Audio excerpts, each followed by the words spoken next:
നമസ്തേ ഭഗവാൻ. ഞാനിപ്പോൾ നിൽക്കുന്നത് പാലക്കാട് ജില്ലയിൽ മുണ്ടക്കുന്ന് എന്ന് പറയുന്ന സ്ഥലത്താണ് അല്ലേ? മുണ്ടക്കുന്നല്ലേ ഈ സ്ഥലത്തിൻ്റെ പേര്? ഇദ്ദേഹം എൻ്റെ കൂടെ ഉള്ളത് മോഹനൻ എന്ന് വിളിക്കുന്ന അല്ലേ? മോഹനൻ എന്നല്ലേ? മോഹൻദാസ് എന്ന് പറയുന്ന ഒരാളെ എനിക്ക് പരിചയപ്പെടുകയുണ്ടായി. ഈ സമയത്താണ്, അടുത്ത സമയത്താണ് പരിചയപ്പെടുണ്ടായി. അദ്ദേഹത്തിൻ്റെ ജീവിതം കുറച്ചൊക്കെ അദ്ദേഹം എന്നോട് സംസാരിച്ചപ്പോൾ വളരെ ഒരു സങ്കടകരമായിട്ടുള്ളൊരു അവസ്ഥയായിട്ടാണ് തോന്നിയത്. അപ്പോൾ അദ്ദേഹത്തിൻ്റെ വീട്ടിലേക്ക് ഒന്ന് വരാമെന്ന് തോന്നി. അങ്ങനെ വീട്ടിലേക്ക് സന്ദർശിച്ചു. വീട്ടിൽ വന്നപ്പോൾ ഉള്ള കാഴ്ചകളാണ്.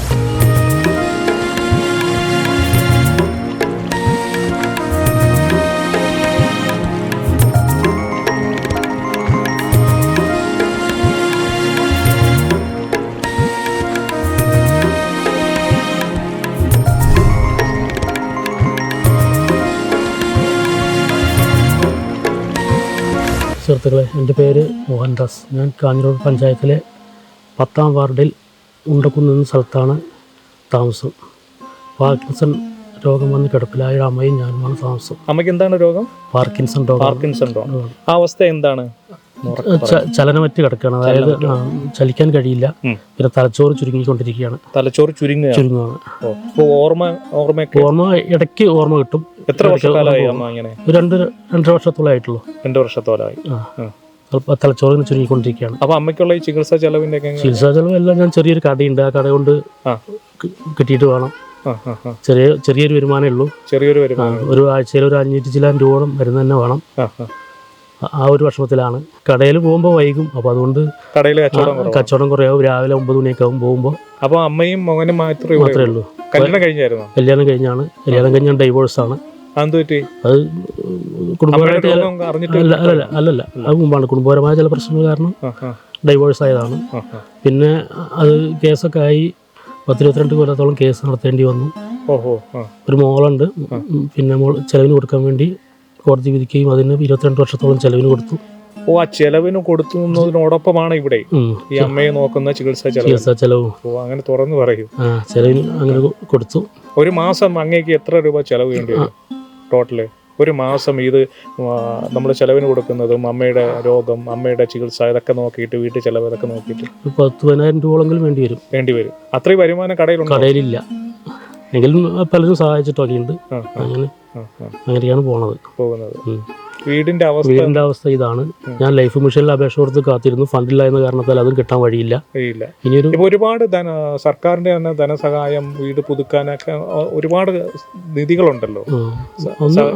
നമ്മൾ അതിനുവേണ്ടി ശ്രമിച്ചിട്ടില്ല. ഒന്നും കിട്ടുന്നില്ല. ശ്രമിച്ചിരുന്നു, ഒന്നും കിട്ടുന്നില്ല. ഇപ്പൊ പെൻഷൻ മാത്രമുണ്ട്. അമ്മയ്ക്കുള്ള കർഷക തൊഴിലാളി പെൻഷൻ കിട്ടുന്നുണ്ട്. അതിപ്പോ പിന്നെ 4-5 മാസം കൂടുമ്പോഴൊക്കെ 3 മാസമൊക്കെ കൂടുമ്പോഴല്ലേ കിട്ടുന്നത്. പിന്നെ അടുത്തൊരു വർഷക്കാലം കൂടി ഈ വീട് നിൽക്കില്ല, വീഴും. ഇപ്പോൾ തന്നെ വളരെ പേടിച്ചാണ്. ഒരു കാറ്റോ മഴയോ വന്നാൽ വളരെ പേടിച്ചാണ് കഴിയുന്നത്. ശോചനീയമായ ഒരു അവസ്ഥയാണ് വീടിന്റെ നമുക്കിപ്പോൾ കാണുമ്പോൾ തന്നെ മനസ്സിലാക്കാവുന്നതേ ഉള്ളൂ വീടിന്റെ അവസ്ഥയും കാര്യങ്ങളൊക്കെ. കൂട്ടിമുട്ടിക്കാൻ വേണ്ടിയിട്ട് ജീവിതത്തിൻ്റെ ആ ഒരു പെടാപ്പാട് കൂട്ടിമുട്ടിക്കാൻ വേണ്ടിയിട്ട് ഒരുപാട് സഹായത്തിന് വേണ്ടിയിട്ട് സർക്കാർ പരമായിട്ടുള്ള ഒരുപാട് കാര്യങ്ങൾക്ക് വേണ്ടി അധികം ശ്രമിച്ചു. പക്ഷെ ആരും കണ്ണു തുറക്കുന്നില്ല എന്നാണ്. ഈശ്വരനെ ഓർത്തിട്ട് നമ്മളത് വന്ന് കണ്ടാലേ തീർച്ചയായിട്ടും അത് മനസ്സിലാക്കാനുള്ള ഒരു കഴിവുണ്ടാവുള്ളൂ. തീർച്ചയായിട്ടും ഈ വീഡിയോ കാണുമ്പോൾ മാക്സിമം എല്ലാവരിലേക്കും ഷെയർ ചെയ്യുക.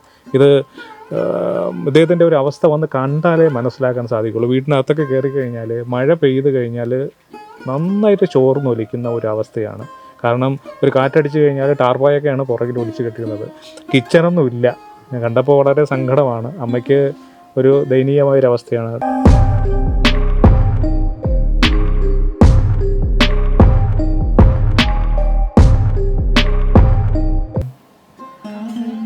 അമ്മയെ കാണാൻ വേണ്ടി വന്നതാ ഞാൻ.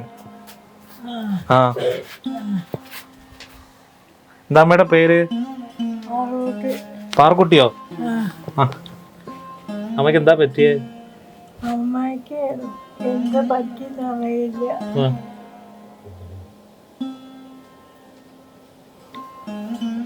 ഭക്ഷണമൊക്കെ കഴിച്ചോ? ഭക്ഷണമൊക്കെ കഴിച്ചു. കുറച്ച് കഴിക്കും. ചോറ് കഴിക്കാറില്ല, കാരണം കഴിക്കലില്ല. ചോറ് ഹോട്ടലിൽ നിന്ന് കഴിക്കും.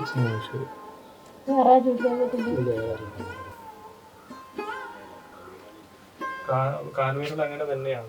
അങ്ങനെ തന്നെ. കാലുവിരൽ അങ്ങനെ ഈ വശം തളരുകയും ചെയ്തിട്ടുണ്ട്. കയ്യൊക്കെ കണ്ടോ അനക്കം വഴിയില്ല, അങ്ങനെ എടുത്ത് വെക്കണം. ഈ വശം കൊണ്ടൊന്നും കഴിയില്ല. വലത് ഭാഗം മൊത്തവും തളർന്നതാണ്.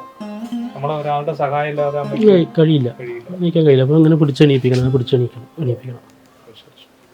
തീർച്ചയായും ഇദ്ദേഹത്തിൻ്റെ സാഹചര്യം മനസ്സിലാക്കിയിട്ട് മാക്സിമം ഇതിന് ബന്ധപ്പെട്ട അധികാരിലേക്ക് ഈ വീഡിയോ മാക്സിമം എത്തിക്കുക എന്ന് മാത്രമേ എനിക്ക് പറയാനുള്ളൂ. നിങ്ങളാൽ കഴിയുന്നത് ഒരു സഹായിക്കാൻ പറ്റും. പരോപകാരാർത്ഥം ഇതം ശരീരമെന്ന് നമ്മൾ പഠിക്കുന്നു. പരന് ഉപകാരം ചെയ്യാനുള്ളതാണ് നമ്മുടെ ശരീരം. എന്തെങ്കിലും നമുക്ക് ചെയ്യാൻ സാധിക്കുമെങ്കിൽ, ഇതിപ്പോൾ ഞാൻ ഒരു എന്താ പറയുക, ഇതിനു വേണ്ടിയിട്ട് പറയുന്നില്ല. വന്നപ്പോൾ ഈ കാഞ്ഞിര ഭാഗത്ത് വന്നപ്പോൾ അദ്ദേഹത്തെ ഒന്ന് കാണണമെന്ന് തോന്നി. അദ്ദേഹത്തെ പരിചയപ്പെടുത്തിയത് എൻ്റെ ഒരു സുഹൃത്താണ്. അപ്പോൾ ഒന്ന് കാണണമെന്ന് തോന്നി, കണ്ടപ്പോൾ വലിയ സങ്കടം തോന്നി. നിങ്ങളുമായിട്ടൊന്ന് ഷെയർ ചെയ്യുന്നു മാത്രമേ ഉള്ളൂ. മാക്സിമം സപ്പോർട്ട് ചെയ്യുക, എല്ലാവരിലേക്ക് എത്തിക്കുക, നിങ്ങളാൽ കഴിയുന്നത് സഹായിക്കുക. ഒരു വീട് വെക്കാനൊക്കെ ഇപ്പോൾ ഒരു സാമാന്യം ഈ കാലഘട്ടത്തിലൊരു ചിലവ് എന്തെന്ന് ചോദിച്ചു കഴിഞ്ഞാൽ ഞാൻ പറയാതെ തന്നെ നിങ്ങൾക്ക് അറിയാവുന്നതാണ്. മാക്സിമം നമ്മളെ കഴിയുന്നത് എത്ര രൂപയെന്ന് ഞാനൊന്നും പറയുന്നില്ല. മാക്സിമം ഇയാളിലേക്ക് എത്തിക്കാൻ സാധിച്ചാൽ ഇദ്ദേഹത്തിൻ്റെ ഡയറക്റ്റായിട്ടുള്ള ഒരു അക്കൗണ്ട് നമ്പർ ഞാൻ ചൂടെ ചേർക്കാം, ഈ വീഡിയോയ്ക്ക് താഴെ ചേർക്കാം. നിങ്ങളാൽ കഴിയുന്നത് സപ്പോർട്ട് ചെയ്യുക, നിങ്ങൾ കഴിയുന്ന സംഭാവനകൾ ചെയ്യുക. നമ്മളാൽ കഴിയുന്ന ഒരാളുടെ ഒരു ജീവിതം നമുക്ക് സുഖകരമാക്കാൻ സാധിച്ചാൽ അതല്ലേ ഏറ്റവും വലിയ ഹാപ്പി, അല്ലേ?